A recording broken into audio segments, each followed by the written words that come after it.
গণহারের মামলা আদালতে না টেকার সম্ভাবনা, প্রকৃত অপরাধীরা পার পাওয়ার শঙ্কা, যাচাই বাছাই করে মামলার পরামর্শ। আশুলিয়ায় ছাত্র জনতাকে হত্যার পর পুড়িয়ে দেওয়ার অভিযোগে পুলিশ কর্মকর্তা কাফি আটক, 5 দিনের রিমান্ডে হাজি সেলিম। ভারতের মদদে স্বৈর শাসন চালায় হাসিনা, দাবি রিজভির। বাংলাদেশে চীনা বিনিয়োগ বাড়ানোর আহ্বান জামায়াতের। বন্যা কেড়ে নিল 67 প্রাণ, পানি নেমে স্পষ্ট হচ্ছে ক্ষত চিহ্ন, বাড়ছে নানা রোগবালাই, বেহাল সড়ক। এবং রাওয়ালপিন্ডি টেস্টে জয়ের জন্য আর মাত্র প্রয়োজন 143 রান, পাকিস্তানকে হোয়াইট ওয়াশের অপেক্ষায় টাইগাররা।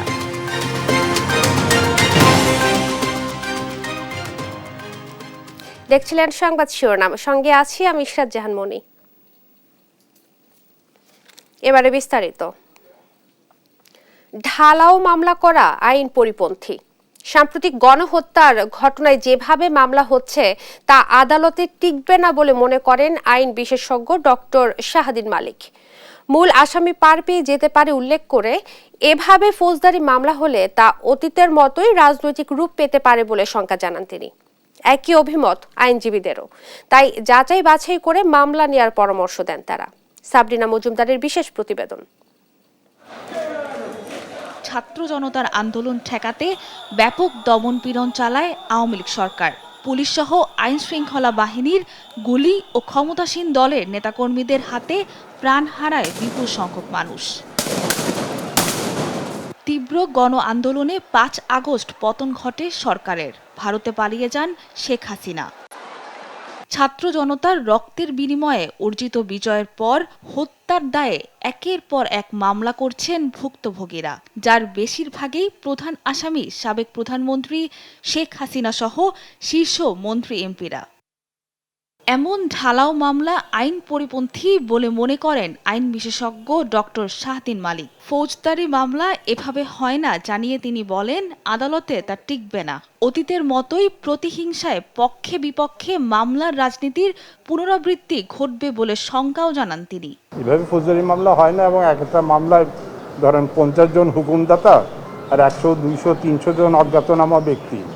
এইসব মামলার তদন্ত আপনি চিন্তা করেন, একটা মামলায় যদি 300 আসামি থাকে, এর তদন্ত করতে পুলিশের কয় বছর লাগবে? অতএব এগুলি মামলা আর হুকুমদাতার মামলা, এগুলি মামলার ভবিষ্যৎ আমার চোখে সম্পূর্ণ অন্ধকার। এইভাবে মামলা করতে করতে পুলিশ বোধহয় বেশিরভাগ ক্ষেত্রে ভুলেই গেছে যে সঠিক মামলা কীভাবে করতে হয়। আগে বিএনপির নেতাদের নাম দিত, এখন ওই জায়গায় আওয়ামী লীগ নেতাদের নাম দিচ্ছে, কিন্তু মামলার ধরন তো এক। ঢালাও মামলার বিপক্ষে আইনজীবীরাও। তাদের মতে রাজনৈতিক স্বার্থ কিংবা প্রতিহিংসায় এভাবে মামলার সুযোগে মূল আসামি পার পেয়ে যেতে পারেন। এতে ন্যায় বিচার বঞ্চিত হবেন ভুক্তভোগী। প্রতিহিংসামূলকভাবে, গয়রাহভাবে হয়রানির জন্য আইন আদালতকে যদি ব্যবহার করেন, তাহলে সেটা আইন আদালতের উপরেও মানুষের আগে যেভাবে আস্থা কমে গিয়েছিল, আপনাদের কাজের কারণে একই ঘটনা ঘটবে, আইন আদালতের উপরে মানুষের আস্থা কমে যাবে। যারা আপাত দৃষ্টিতে প্রকৃতপক্ষে যাদের দায় আছে মনে হয়, সেই ব্যাপারে যেন এফআইআর করে, তাহলে পুলিশের ইনভেস্টিগেশন করতেও সুবিধা হবে।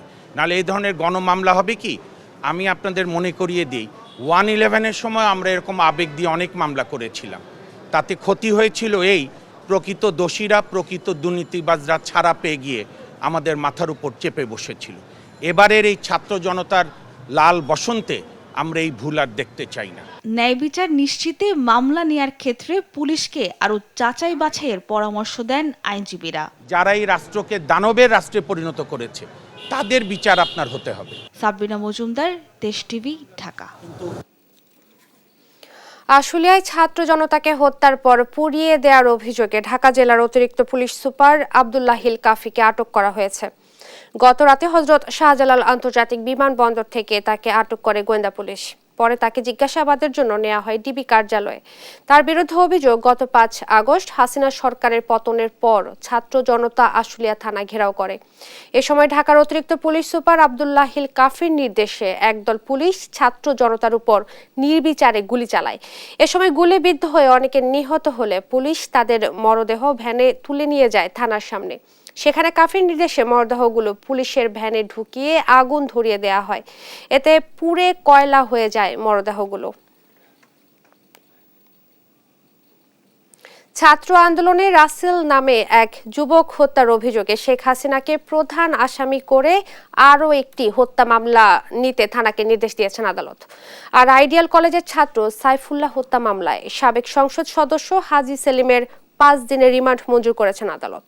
বিস্তারিত ফজলে আদিত্যের রিপোর্টে।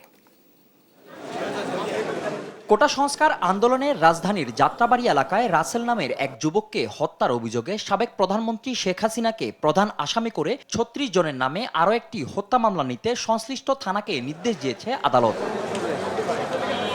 দুপুরে রাজধানীর সিএমএম কোর্টে নিহত রাসেলের ভাই মোহাম্মদ রুবেল বিচারক সাদ্দাম হোসেনের আদালতে এই মামলা করেন। মামলাটির এই ব্যাপারে সমস্ত বক্তব্য শুনে এই ফুটওভার ব্রিজের নিচে যে গুলির যে ঘটনা সেটি শোনার পর বিজ্ঞ আদালত সন্তুষ্ট হয়ে বাদীর বক্তব্য শুনে বিজ্ঞ আদালত সন্তুষ্ট হয়ে এই মামলাটিকে এফআইআর হিসেবে রুজু করার জন্য সংশ্লিষ্ট থানাকে নির্দেশ প্রদান করেন। এখানে আমার ভাইও ছিল, কিন্তু পরে যখন আমার ভাইয়ের লাশ যে আনবো ওটা আনার মতো শক্তি আমার নাইকা, এরকম পরিমাণ গুলি করতেছে। পরে আমরা অন্য ভাইয়ের আমরা ব্যাগে এসে পড়ছি, মানে প্রচুর পরিমাণে গুলি করতেছে। রাজধানীর আদাবর থানার মামলায় গ্রেপ্তার আওয়ামী লীগের প্রচার ও প্রকাশনা সম্পাদক আব্দুস সোবহান গোলাপকে দ্বিতীয় ধাপে 3 দিনের রিমান্ড দিয়েছে আদালত। এদিকে ঢাকার চিফ মেট্রোপলিটন ম্যাজিস্ট্রেট আদালতে মামলার তদন্ত কর্মকর্তা 7 দিনের রিমান্ড আবেদন করলে ম্যাজিস্ট্রেট মোহাম্মদ জসিমের আদালত 3 দিনের রিমান্ড মঞ্জুর করেন। এর আগে সাবেক বাণিজ্যমন্ত্রী টিপু মুন্সি রিমান্ড শেষে জামিনের আবেদন করলে তা নামঞ্জুর করে আদালত। পূর্বে 10 দিন রিমান্ড চাওয়া হয়েছিল, বিজ্ঞ আদালত সন্তুষ্ট হয়ে 7 দিনের রিমান্ড মঞ্জুর করেছিল। 7 দিন রিমান্ড কমপ্লিট করার পরে আজকে ফার্দার আবার 7 দিনের রিমান্ড চাওয়া হয়েছে। তো বিজ্ঞ আদালত সন্তুষ্ট হয়ে 3 দিন রিমান্ড মঞ্জুর করেছে। আইডিয়াল কলেজের প্রথম বর্ষের ছাত্র খালিদ হাসান সাইফুল্লাহ হত্যা মামলায় ঢাকা 7 আসনের সাবেক সংসদ সদস্য হাজী মোহাম্মদ সেলিমের 5 দিনের রিমান্ড মঞ্জুর করেছে আদালত। খালিদ হাসান সাইফুল্লাহ বুকে পিঠে মাথায় গুলিবিদ্ধ হয়ে মারা যায়। এই হত্যা মামলায় তার পিতা এই হাজী সেলিম সহ অনেকের বিরুদ্ধে মামলা করে। তার মধ্যে এই মামলায় এজাহার নামীয় আসামি হলো হাজী সেলিম, 25 নম্বর এজাহার নামী আসামি। তদন্ত কর্মকর্তা 10 দিনের রিমান্ড চেয়ে আবেদন করলে মেট্রোপলিটন ম্যাজিস্ট্রেট আক্তারুজ্জামানের আদালত শুনানি শেষে রিমান্ডের এই আদেশ দেন। রাষ্ট্রপক্ষ রিমান্ড চেয়েছিলেন 10 দিনের। আমরা বলছিলাম যে 10 দিনের যে রিমান্ড চেয়েছিলেন উনি তো বাক প্রতিবন্ধী, উনি কথা বলতে পাচ্ছেন না। যেহেতু কথা বলতে পাচ্ছেন না, উনাকে যদি রিমান্ডে না হয় আপনারা কি জিজ্ঞাসাবাদ করবেন? এর আগে রোববার রাতে রাজধানীর বংশাল এলাকা থেকে হাজী সেলিমকে গ্রেপ্তার করা হয়। ফজলে আদিত্য, দেশ টিভি, ঢাকা। দুর্নীতি দমন কমিশনের মামলায় এবার দেশ ত্যাগে নিষেধাজ্ঞা পড়ল সাবেক 18 এমপি মন্ত্রীর উপর। আলাদা আবেদনের পরিপ্রেক্ষিতে এই আদেশ দেন ঢাকা মহানগর দায়রা জজ আদালত। বিস্তারিত শিউলি রায় রিপোর্টে। আওয়ামী লীগ নেতা কর্মীদের অবৈধ সম্পদ অর্জনের বিষয়টি অনেকটাই ওপেন সিক্রেট। সবাই জানতো, অথচ রোশানলের পড়ার ভয়ে মুখ খুলেনি কেউ। গেল 5ই আগস্ট স্বৈরশাসন অবসানের পর একের পর এক বের হয়ে আসছে থরের বিড়াল। সেই অবৈধ সম্পদই হয়ে দাঁড়িয়েছে তাদের গলার কাঁটা। অবৈধ সম্পদ অর্জনের অভিযোগে 18 জন সাবেক এমপি মন্ত্রীর বিরুদ্ধে মামলা করেছে দুর্নীতি দমন কমিশন। তাদের প্রত্যেকেরই দেশে বিদেশে কম বেশি সম্পদের হদিস পেয়েছে দুদক। তাই বিদেশে পালিয়ে যাওয়া ঠেকাতে এই 18 এমপি মন্ত্রীর উপর নিষেধাজ্ঞা জারি করেছে আদালত। 18 জনের তালিকায় আছেন সাবেক পররাষ্ট্রমন্ত্রী হাসান মাহমুদ, সাবেক আইসিটি প্রতিমন্ত্রী জুনায়েদ আহমেদ পলক, সাবেক তথ্যমন্ত্রী হাসানুল হক ইনু, আইনমন্ত্রী আনিসুল হক, স্থানীয় সরকার মন্ত্রী তাজুল ইসলাম সহ আরও অনেকে। এছাড়া নাটোরের 2 আসনে সাবেক সংসদ সদস্য শফিকুল ইসলাম শিমুলের বিরুদ্ধেও অনুসন্ধান শুরু করেছে দুর্নীতি দমন কমিশন। শিউলি রায়, দেশ টিভি, ঢাকা। বিডিআর হত্যাকাণ্ডের ন্যায় বিচার চান স্বরাষ্ট্র উপদেষ্টা জাহাঙ্গীর আলম। শীঘ্রই শুরু হবে এর পুনঃতদন্ত। এদিকে আগামী মাসের শুরুতে বাজেট সংশোধন করা হতে পারে বলে জানান অর্থ উপদেষ্টা ডক্টর সালেউদ্দিন আহমেদ। বিস্তারিত জান্নাতুল মোহনার প্রতিবেদনে। এখনো রহস্যে ঘেরা বিডিআর বিদ্রোহ। এটি কি কেবলই সৈনিকদের বিদ্রোহ নাকি অন্য কোনো ষড়যন্ত্র? 15 বছরেও মেলেনি এর সদুত্তর। তবে এই হত্যাকাণ্ডের পুনঃতদন্ত ও ন্যায় বিচার প্রক্রিয়া শীঘ্রই শুরু হবে বলে জানান স্বরাষ্ট্র উপদেষ্টা জাহাঙ্গীর আলম। বর্তমান সরকার জনগণের অধিকার, সুশাসন ও ন্যায় বিচার প্রতিষ্ঠায় বদ্ধপরিকর। শুধু স্বরাষ্ট্র উপদেষ্টা হিসাবে নয়, একজন সাধারণ নাগরিক ও সেনাবাহিনী প্রাক্তন সদস্য হিসাবে আমি বিডিআর হত্যাকাণ্ডের ন্যায় বিচার চাই। সঠিকভাবে এই হত্যাকাণ্ডে পূর্ণ তদন্ত ও ন্যায় বিচার প্রক্রিয়া শীঘ্রই শুরু করা হবে। এদিকে চলতি মাসে বা আগামী মাসের শুরুতে বাজেট সংশোধন করা হতে পারে বলে জানান অর্থ উপদেষ্টা। ক্যালকুলেশনটা জিডিপির সাধারণত আমাদের প্রোডাকশন মেথডে করে, তাই না? প্রোডাকশন মেথডে করে, বিভিন্ন সেক্টর 19টা সেক্টর করে। অতএব এই জিডিপির ফ্যাক্টরে এফেক্ট খুব বেশি হবে কি না হবে সেটা ওই আগামী সেটা প্রেস করার জন্য বলেছি, ওটা আপনি জানতে পারবেন। আমরা টাকাটাই এমন মিসহ্যান্ডেল করি, এই ইসের মধ্যে লুঙ্গির মধ্যে গুঁজে দিই, এই মানি ব্যাগের ভাঁজ হয়ে যাবে, এগুলো হয়।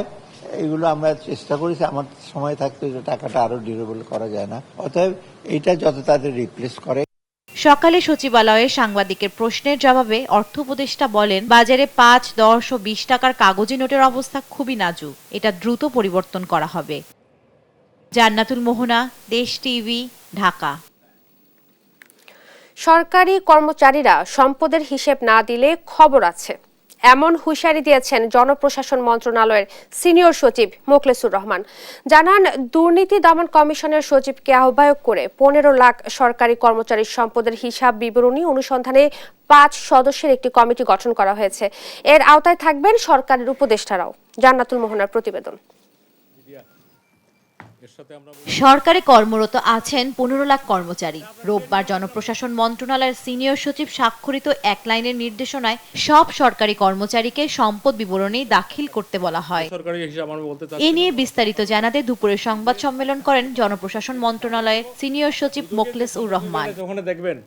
জানান, সিনিয়র সচিব থেকে ড্রাইভার সবাইকেই সম্পদের হিসাব জমা দিতে হবে, বাদ যাবেন না উপদেষ্টারাও। নির্দেশনা না মানলে ব্যবস্থা নেওয়া হবে। ওই ড্রাইভার পিয়নের কি ট্যাক্সেবল ইনকাম, তার ইটিন আছে, অথচ তার ইনকাম তো কোথায় কি হয়ে গেছে। কর্মচারী বলতে একদম যদি সিনিয়র সচিব ঢোকেন অথবা ক্যাবিনেট সেক্রেটারি মনে করেন, মুখ্য সচিবের থেকে একটা পিয়ন, চৌকিদার, ড্রাইভার। সম্পদের হিসাব বিবরণের সত্যতা অনুসন্ধানে দুদক সচিবকে আহ্বায়ক করে 5 সদস্যের কমিটি করা হয়েছে। দুর্নীতি দমন কমিশনের সেক্রেটারি সাহেবকে আহ্বায়ক করে 5 সদস্য একটা কমিটি অলরেডি করে দেওয়া হয়েছে। কমিটিটা যখন হবে, টিওআর হবে, কবে কোথায় কে কিভাবে জমা দেবে, তখন আমরা ওই তালিকাও দিয়ে দেবো সম্পদের মধ্যে কি কি। আগামী 7 দিনের মধ্যে হিসাব ফর্ম তৈরি করে সব মন্ত্রণালয় ও বিভাগে পাঠানো হবে বলেও জানান জনপ্রশাসন সচিব। জান্নাতুল মোহনা, দেশ টিভি, ঢাকা। যুক্তরাষ্ট্র বাংলাদেশের অন্তর্বর্তী সরকারকে সমর্থন করবে এবং ঢাকার সাথে সম্পর্ক জোরদার করবে বলে জানান মার্কিন চার্জ দ্য অ্যাফেয়ার্স হেলেন লাফেভ। এ সপ্তাহে ঢাকার মার্কিন কনসুলেট অফিসের কার্যক্রম পুনরায় চালুর আশাবাদ করেন তিনি। এদিকে টেলিফোনে ডক্টর ইউনূসকে অভিনন্দন জানিয়ে অক্টোবরে বাংলাদেশ সফরে আসার কথা জানান ইউএনএইচসিআর এর প্রধান ফিলিপ্পো গ্র্যান্ডি। বিস্তারিত শামীমা আক্তারের প্রতিবেদনে। সোমবার রাষ্ট্রীয় অতিথি ভবন যমুনায় প্রধান উপদেষ্টা ডক্টর মোহাম্মদ ইউনূসের সঙ্গে সাক্ষাতে আসেন মার্কিন চার্জ দ্য অ্যাফেয়ার্স হেলেন লাভেভ। এ সময় যুক্তরাষ্ট্র বাংলাদেশের অন্তর্বর্তী সরকারকে সমর্থন করার পাশাপাশি ঢাকার সাথে সম্পর্ক জোরদার করার কথা জানান তিনি। সেই সঙ্গে ভিসা প্রক্রিয়া ত্বরান্বিত করতে এই সপ্তাহেই ঢাকায় মার্কিন দূতাবাসের কনসুলেট অফিস পুনরায় চালুর আশাবাদ ব্যক্ত করেন। এ সময় কক্সবাজারে আশ্রিত 10 লাখেরও বেশি রোহিঙ্গাদের অর্থায়ন সহ সরকারকে সমর্থন করায় যুক্তরাষ্ট্রকে ধন্যবাদ জানান ডক্টর মোহাম্মদ ইউনূস। এদিন দুপুরে টেলিফোন করে অন্তর্বর্তী সরকারের দায়িত্ব নেয় ডক্টর মোহাম্মদ ইউনূসকে অভিনন্দন জানান জাতিসংঘের শরণার্থী বিষয়ক হাই কমিশনার ফিলিপ্পো গ্র্যান্ডি।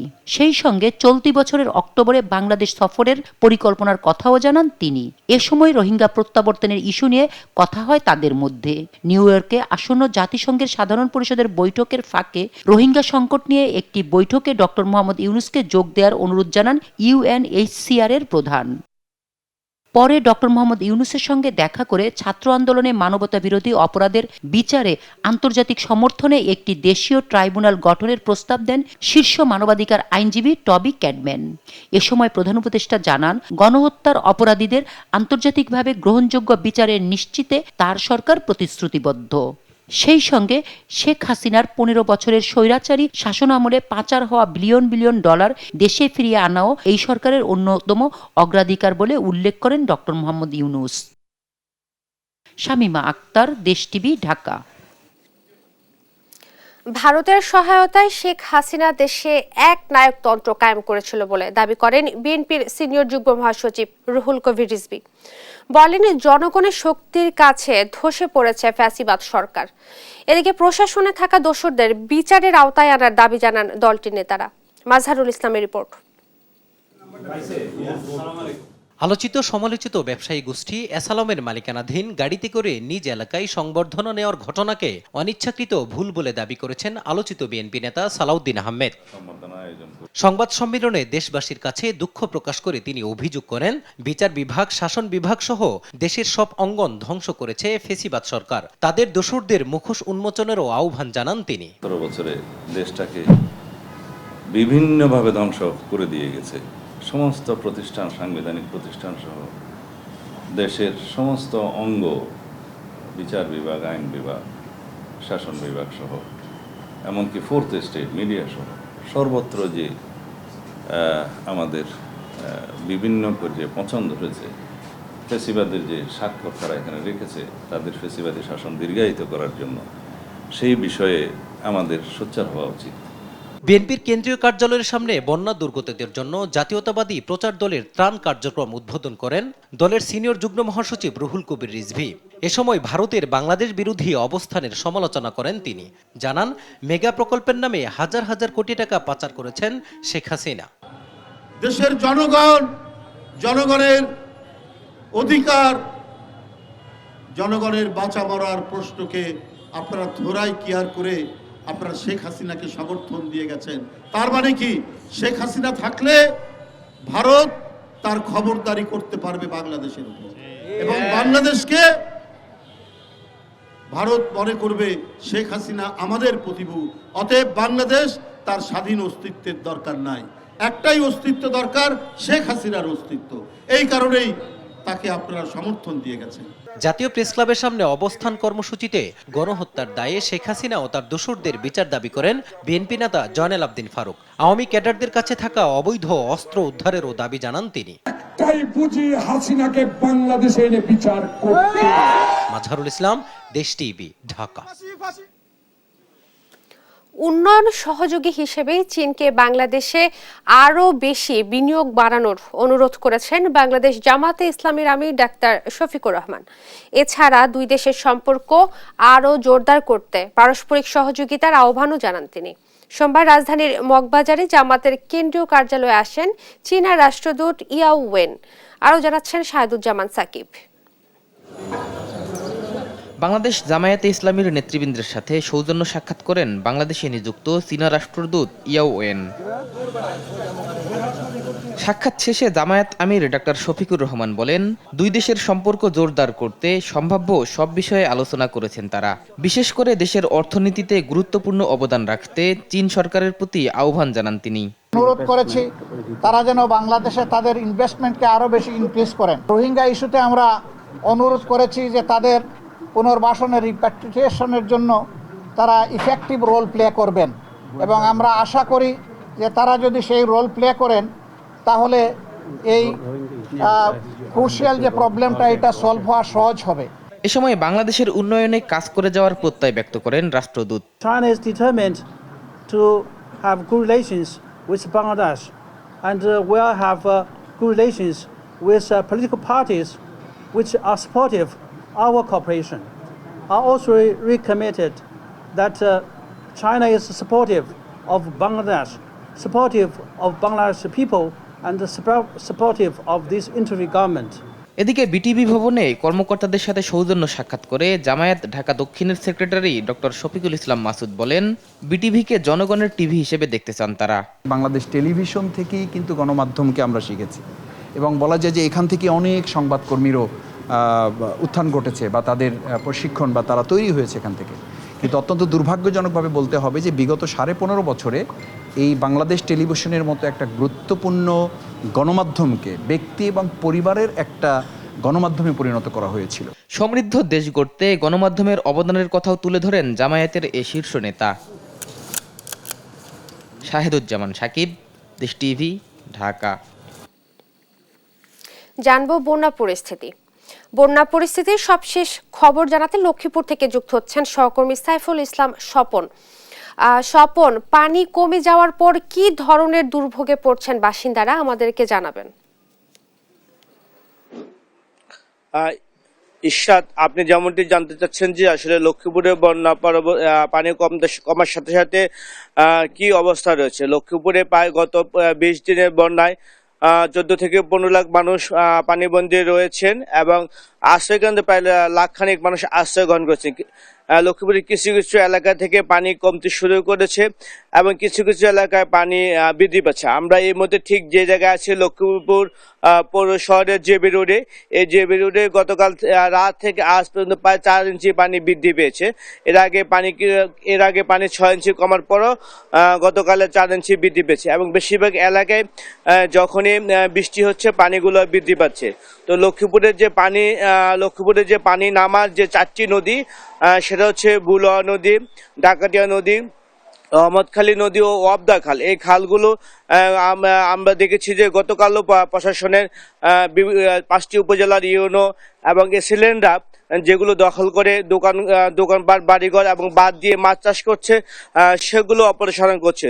যত দ্রুত নদী এবং খালগুলো অপসারণ করা হবে তত দ্রুত লক্ষ্মীপুরে বন্যা কমবে বলে আমাদেরকে এখানকার যে পানি উন্নয়ন বোর্ডের নির্বাহী প্রকৌশলী তিনি জানিয়েছেন।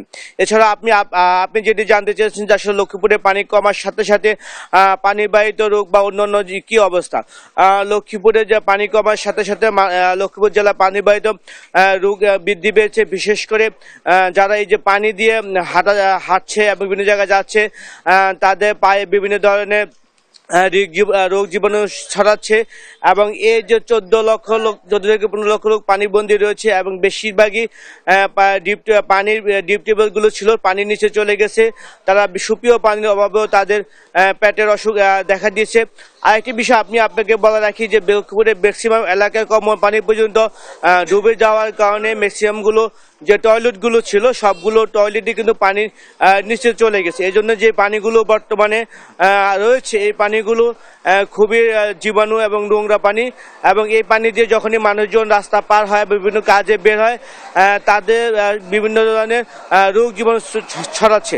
এছাড়াও যে লক্ষ্মীপুরের হাসপাতাল রয়েছে এই হাসপাতালগুলো আস্তে আস্তে যারা বৃষ্টির পানি কমার সাথে সাথে পানিবাহিত জীবাণু রোগে আক্রান্ত হচ্ছে এবং তারা হাসপাতালে আসছে। এছাড়াও যে লক্ষ্মীপুর থেকে জেলা বিএনপি অন্যান্যরা বিভিন্ন মেডিকেল ক্যাম্পে স্থাপন করছে, তারা এখনো কিন্তু মেডিকেল ক্যাম্পে কাজ শুরু করেনি। ইরশাদ, এ ছিল লক্ষ্মীপুর থেকে বন্যা পরিস্থিতির সর্বশেষ খবর। আপনাকে ধন্যবাদ। লক্ষ্মীপুর থেকে বন্যা পরবর্তী দুর্ভোগ নিয়ে বলছিলেন সহকর্মী সাইফুল ইসলাম স্বপন।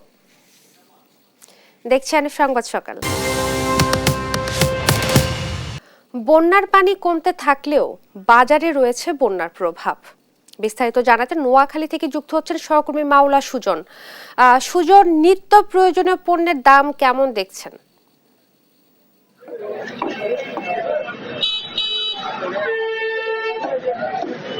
ইশরাত, বন্যা পরবর্তী বাজারের কথা বলছেন। আমি এখন দাঁড়িয়ে আছি নোয়াখালী পৌর বাজারে। তোটি আসলে নোয়াখালী শহরের একমাত্র খুচরা বাজার হিসেবে পরিচিত। তো এখানে যে সকাল থেকে যে চিত্র আমি দেখেছি যে বাজারে প্রচুর পরিমাণে মাছ রয়েছে, সবজিও রয়েছে। তারপরও ক্রেতাদের একটি অংশের অভিযোগ যে তারা যে মাছের বাজার বলেন বা সবজির বাজার বলেন তারা বাড়তি বলে একটু দাবি করেছেন ক্রেতারা। তারা বলছেন যে বন্যার পরে বৃষ্টি নেমে যাওয়ার পরে যে অবস্থা দেখছে মাছের বাজার আসার পরেও কিন্তু মাছের বাড়তি বাজার রয়েছে, সবজি থাকার পরে কিন্তু সবজির বাড়তি বাজার রয়েছে। একই সাথে ক্রেতারা অভিযোগ করেছেন যে যেসব মুদি পণ্য রয়েছে, বিশেষ করে যেসব চাল, ডাল, রসুন, আদা, পেঁয়াজ সহ যে অন্যান্য পণ্য রয়েছে এগুলোর দামও কিছুটা বেড়েছে বলে তারা গত সপ্তাহ থেকে এই সপ্তাহে বেড়েছে বলে তারা জানিয়েছেন। তবে মুরগির বাজার কিছুটা স্থিতিশীল রয়েছে। অপরদিকে গরুর মাংসের বাজার এবং যে খাসির মাংসের বাজার অপরিবর্তিত রয়েছে বলে জানা গেছে। তো আমি এখন এই বিষয়ে কথা বলবো একজন ক্রেতার সাথে যিনি বাজার করতে এসেছেন। আমি তার কাছে জানতে চাইবো যে আপনি যে সকাল বাজার করেছেন, সকাল থেকে বাজার পরিস্থিতি কি দেখছেন এবং বাজারের কেমন মূল্য দেখছেন, জিনিসের দাম কেমন দেখছেন? মুরগির বাজার সেটা মোটামুটি কম আছে, আর দ্রব্যমূল্য যেগুলো নিত্য প্রয়োজনীয় মুদি বাজার আর কি সেগুলো আগের মতোই। আর মাছের বাজার আগে থেকে একটু সামান্য বাড়ছে আর কি, বন্যা অবস্থায় যে মাছের অবস্থা ছিল তার সাথে একটু বাড়ছে আর কি। সবজির বাজার কেমন দেখছেন? বাজারে সবজি আছে কিনা? বাজারে সবজি আছে, সবজির দামও বাড়তি, শুধু মুরগির বাজারের দাম কম, আর সবগুলাই আগের মতো। ধন্যবাদ। যেমন বলছিলেন এই ক্রেতা, তিনি বলছিলেন যে মুরগির বাজার মোটামুটি একটা স্থিতিশীল পর্যায়ে রয়েছে, কিন্তু অন্যান্য জিনিস যেমন মুদি পণ্যের কথা বলেছেন তিনি, সবজির কথা বলেছেন, মাছের কথা বলেছেন, আসলে এগুলা বাড়তি দামে বিক্রি হচ্ছে বলে তিনি জানিয়েছেন। তো আমার সাথে কিছু মাছ বিক্রেতার সাথে কথা হয়েছে, তারা জানিয়েছেন যে আসলে যে আমাদের নোয়াখালীর যে স্থানীয় মাছ রয়েছে এই মাছ দিয়ে বাজার সংকুলন হচ্ছে না। বাইরে থেকে বিশেষ করে ফেনী, লক্ষ্মীপুর, যশোর, সাতক্ষীরা সহ অন্যান্য জেলা থেকে যেসব মাছ আসতো সেসব মাছ না আসায় যোগাযোগ ব্যবস্থার ভেঙে পড়ায় মাছ আসতে পারছে না। তো সেসব মাছ না আসায় মাছের বাজার কিছুটা বাড়তি রয়েছে। অপরদিকে সবজি বিক্রেতারা বলছে যে বৃষ্টির কারণে সবজির মাঠ পানিতে তলিয়ে গেছে এবং এতে সবজি নষ্ট হয়ে যায়, বাজারে সবজির একটা ঘাটতি রয়েছে, সবজির সংকট রয়েছে। তো এই ক্ষেত্রে তারা দূর দূরান্ত থেকে সবজি সংগ্রহ করে এনে বাজারে বিক্রি করছেন। একই সাথে তারা পরিবহন খরচের কথা বলছেন, শ্রমিকের মজুরির কথা বলছেন। তো সবকিছু মিলিয়ে যে সবজির বাজার কিছুটা বাড়তি রয়েছে। অপরদিকে বাজারে যে তিনি আর একজন ক্রেতা জানিয়েছেন যে পেঁয়াজের দাম প্রায় 125 থেকে 30 টাকা পেঁয়াজ বিক্রি হচ্ছে, রসুনের কেজি বিক্রি হচ্ছে 220 টাকায়, চালের দামও বেড়েছে এবং অন্যান্য মুদি পণ্যের দামও বেড়েছে।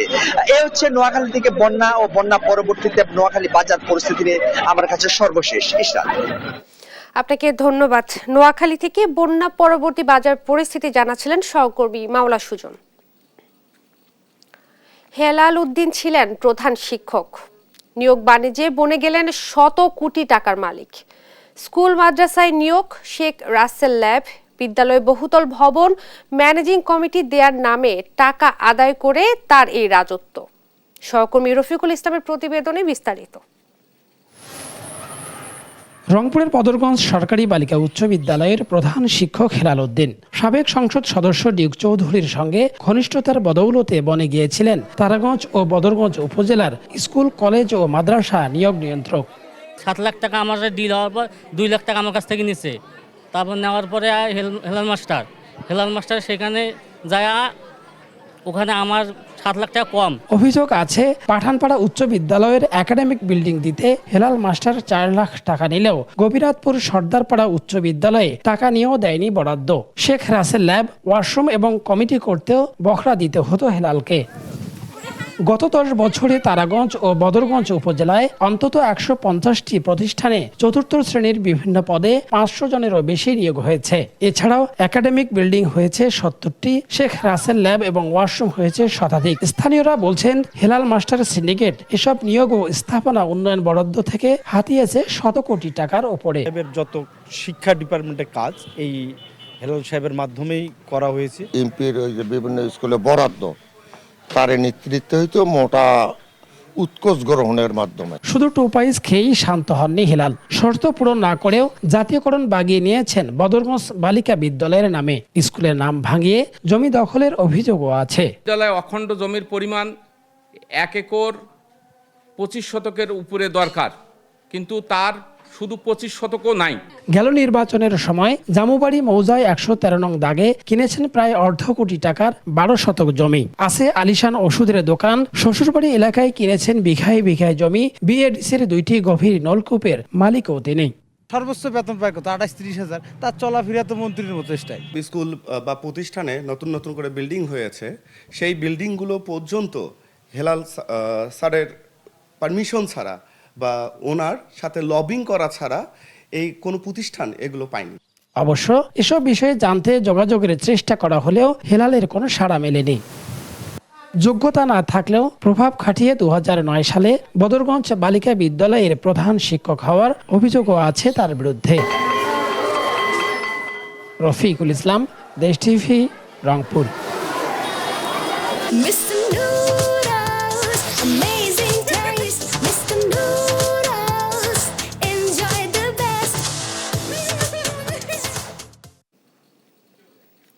দেশের কুষ্টিয়া, বগুড়া ও পঞ্চগড়ে ঊর্ধ্বমুখী চালের বাজার। সাধারণ বিক্রেতারা দায়ী করছেন মিল মালিকদের। এদিকে চালের চড়া দামে চরম বিপাকে ক্রেতারা। দাম নিয়ন্ত্রণে নতুন সরকারের কাছে কার্যকরী পদক্ষেপের দাবি ভোক্তাদের। সহকর্মীদের পাঠানো তথ্যচিত্রে আপনপুর ডেস্ক রিপোর্ট। দেশের দ্বিতীয় বৃহত্তম চালের মোকাম কুষ্টিয়ার খাজানগর, এরপরও এ বাজারে ঊর্ধ্বমুখী চালের দাম। সব ধরনের চালের দাম কেজি প্রতি বেড়েছে 2 থেকে 4 টাকা। মিনিকেট চাল কেজি প্রতি 70 টাকা, বাসমতি 90 টাকা, কাজললতা 64 টাকা, মোটা আটাশ 56 টাকা। খুচরা বিক্রেতারা বলছেন চালের বাজারের অরাজকতার পেছনে তাদের কোনো হাত নেই, দায়ী মিল মালিকরা। এখন আপনার মিনিকেট চাউল যেটা সেটা 70 টাকা করে কুষ্টিয়ার স্থানীয় বাজার বিক্রি হচ্ছে, কাজললতা চালটা 64 টাকা করে বিক্রি হচ্ছে, আঠাশ চালটা এখন 56 টাকা করে বিক্রি হচ্ছে, আর সর্বনিম্ন যেটা মোটা বা সন্না সেটা 50 টাকা করে বিক্রি হচ্ছে। আমাদের কিছু করণীয় নাই, আমরা 2 টাকার ভুক্তভোগী। যেমন আমরা যে চাউলই বেচবো, আমাদের জেলা প্রশাসক মহোদয় বলে দিয়েছেন যে আপনারা কেজিতে 2 টাকা লাভ করবেন, সেক্ষেত্রে আমরা 2 টাকা লাভেই বেচছি। সপ্তাহের ব্যবধানে বগুড়ার খুচরা বাজারে সব ধরনের মোটা চালের দাম বেড়েছে কেজি প্রতি 4 থেকে 6 টাকা।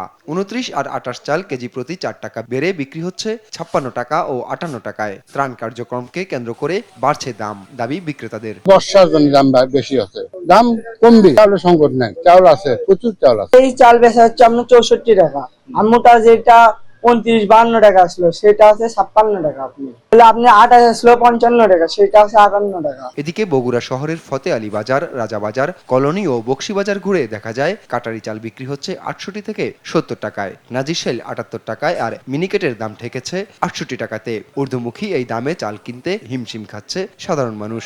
আমরা যারা মধ্যবিত্ত আছি তাদের জন্য আর কি অনেক কষ্টকর, মধ্যবিত্তদের খাওয়া খুবই কষ্টকর হয়ে যায় চালের যে দাম। পঞ্চগড়ের চালের বাজারে কোনোভাবেই লাগাম টানা যাচ্ছে না, কেজি প্রতি বেড়েছে 3 থেকে 7 টাকা। বাজারে এসে অস্বস্তিতে পড়ছেন ক্রেতারা। চাউলের দাম একটু বেশি, সারাদিন 300 থেকে 400 টাকা ইনকাম হয়, এই ইনকামের পয়সা দেয় না, সংসার চলে না। আমি চাল কিনতে আসছি, এখন চালের দাম বেশি। চাল দোকান থেকে কিনে খাই, গত মাসে যে দাম ছিল এ মাসে তো বস্তায় 200 টাকা বেশি। ধান থাকার কারণেই বাজারটা একটু গরম অস্থির, আর নতুন সরকার আবার আসছে, এই জন্য এটার জন্যই অটো মিলগুলো একটু বাজারটা বাড়া রাখছে। মেলারগুলো মনে হয় আগে ধান কিনেছে কম দামে, এখন ধান বেশি দামে কিনে এনে আমরা বাজার মজুত করছে, এবং ওরা যে দাম করছে ওই দামে। সাধারণের ভোগান্তি কমাতে চালের বাজার নিয়ন্ত্রণে দ্রুতই পদক্ষেপ নেবে অন্তর্বর্তী সরকার, এমনটাই প্রত্যাশা সবার। আপনপু, নিউজ ডেস্ক, দেশ টিভি। দেখছেন সংবাদ সকাল। গাজায় 6 জিম্মির মৃত্যুর প্রতিবাদে ফুঁসছে ইসরায়েলিরা। নেতানিয়াহু সরকারের বিরুদ্ধে প্রধান লেবার ইউনিয়নের ডাকা ধর্মঘটে অচল তেল আবিব, বন্ধের মুখে ব্যবসা প্রতিষ্ঠান। অবিলম্বে যুদ্ধবিরতি ও বন্দি বিনিময় চুক্তি কার্যকরের দাবি বিক্ষুব্ধদের, তবে আন্দোলন বন্ধের নির্দেশ দিয়েছে শ্রম আদালত। আরো জানাচ্ছেন আফরিন মৌ। প্ল্যাকার্ড হাতে বিক্ষোভে উত্তাল পুরো ইসরায়েল। গাজার রাফা থেকে 6 জিম্মির মরদেহ উদ্ধারের পর ক্ষোভে ফুঁসে উঠেছে সাধারণ মানুষ। রোববার স্থানীয় সময় বিকেলে নেতানিয়াহুর বিরুদ্ধে ধর্মঘটের ডাক দেয় প্রধান লেবার ইউনিয়ন। এতে প্ল্যাকার্ড হাতে রাজধানী তেল আবিব, জেরুজালেম সহ বিভিন্ন শহরে রাস্তায় নামে লাখো মানুষ। জিম্মিদের পরিবারের প্রতি সহমর্মিতা জানিয়ে তেল আবিব সহ বিভিন্ন অঞ্চলে সাধারণ মানুষ তাদের ব্যবসা প্রতিষ্ঠান বন্ধ করে দিচ্ছেন। এতে পঙ্গু হয়ে যাওয়ার উপক্রম হয়েছে ইসরায়েলের অর্থনীতি। হামাসের সঙ্গে যুদ্ধবিরতির চুক্তি করতে না পারার জন্য নেতানিয়াহুকেই দুষছেন তারা। এছাড়া প্রশাসনের ভুলেই এতগুলো মানুষ বলি হয়েছে বলেও দাবি করেন বিক্ষোভকারীরা। এ সময় নেতানিয়াহু সরকারকে সন্ত্রাসী আখ্যা দেন অনেকে। আমরা এখানে ইসরায়েলি সরকারের বিরুদ্ধে প্রতিবাদ করতে এসেছি, যারা ভুল সিদ্ধান্ত নিচ্ছে। ইসরায়েলের সরকার যাই করুক না কেন, জিম্মি এবং সৈন্যদের ফিরিয়ে আনার জন্য যা দরকার সবই করতে হবে। আমি মনে করি আমাদের একটি অপরাধী সরকার আছে, অপরাধী সরকার যারা শুধুমাত্র জোটের স্বার্থে জিম্মিদের খুন হতে দেয়, এবং আমাদের এমন একজন প্রধানমন্ত্রী আছেন যিনি দেশের ভালোর কথা ভাবেন না, শুধু নিজের ভালোর কথা ভাবেন।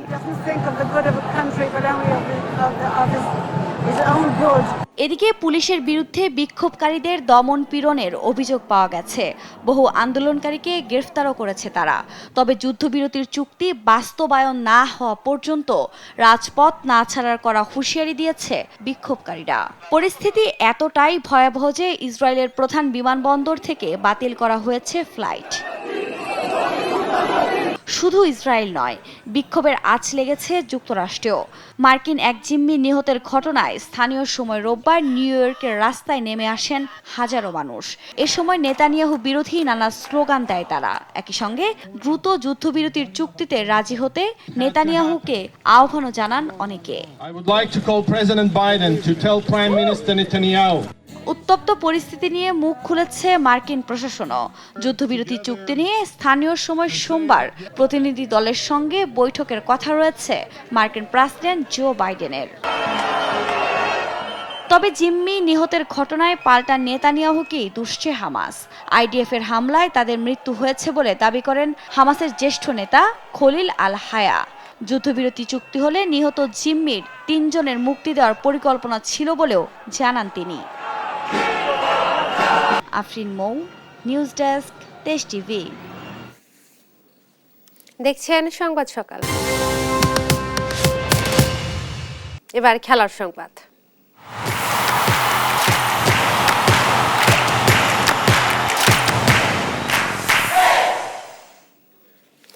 ইতিহাস গড়ার হাতছানি বাংলাদেশের সামনে।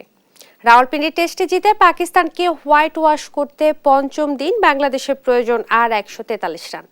হাতে রয়েছে 10 উইকেট। চতুর্থ দিন হাসান মাহমুদের ক্যারিয়ারের প্রথম ফাইফার আর নাহিদ রানার 4 উইকেটে পাকিস্তানের দ্বিতীয় ইনিংস থামে 172 রানে। 185 রানের টার্গেটে ব্যাট করতে নেমেই জাকির সাদমানের ঝড়ো ইনিংসে স্কোরবোর্ডে 42 রান তুললে আলোক স্বল্পতায় দিনের খেলা শেষ হয়। তামিমুর রহমানের রিপোর্টে বিস্তারিত। ইতিহাস গড়ার হাতছানি বাংলাদেশের সামনে, তাই হয়তো রাওয়ালপিন্ডির আকাশটা বিকেলে যেন বেরসিকের মতো মন ভার করে কালো হয়ে বসে থাকলো, যেখানে কিনা বাংলাদেশের সামনে শুধু সিরিজ জয় নয়, সুযোগ নিজেদের ক্রিকেট ইতিহাসে প্রথমবারের মতো পাকিস্তানকে হোয়াইট ওয়াশ করবার, তাও আবার টেস্ট ক্রিকেটের মতো এই কলিন সংস্করণে। দিনের শুরুটা করেন তাসকিন আহমেদ ঠিক যেখানে আগের দিন শেষ করেছিলেন হাসান মাহমুদ। মিড অফে শান্তর চমৎকার ক্যাচ হয়ে সাজঘরে ফেরেন ওপেনার সায়েম আইয়ুব। এরপর নাহিদ রানা ম্যাজিক। অধিনায়ক শান মাসুদকে ফেরান লিটন দাসের তালুবন্দি করে। বাবরকে সময় দেননি, আর টানা তৃতীয় উইকেট নিজের করার সময় সাউথ শাকিলকে ফেরান আবারও লিটন দাসের ক্যাচ বানিয়ে।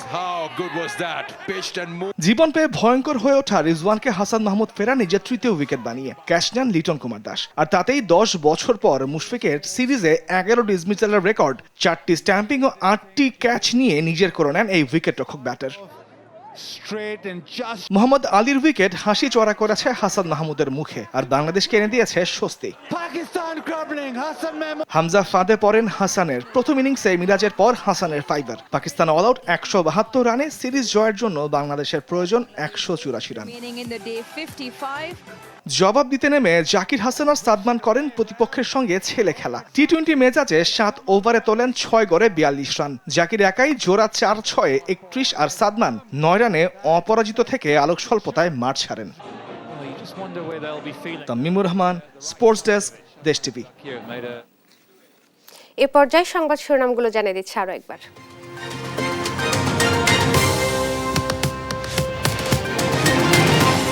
গণহারের মামলা আদালতে না টেকার সম্ভাবনা, প্রকৃত অপরাধীরা পার পাওয়ার শঙ্কা, যাচাই বাছাই করে মামলার পরামর্শ।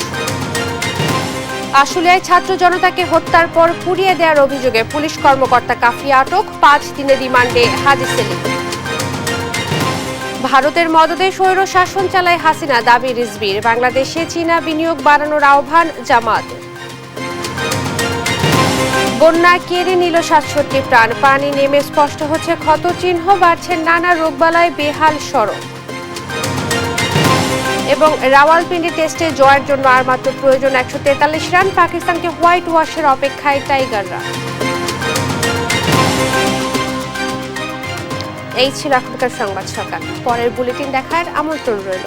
এছাড়া দেশ টিভির সর্বশেষ সব খবর পেতে ভিজিট করুন www.desh.tv। ফেসবুকে আমাদের সঙ্গে যুক্ত থাকুন দেশ টিভি অথবা দেশ টেলিভিশন পেজে। সর্বশেষ সব ভিডিও পেতে ইউটিউবে আমাদের হ্যান্ডেল @দেশ টেলিভিশন অথবা @দেশ টিভি নিউজ লিখে সার্চ করুন। ধন্যবাদ সবাইকে।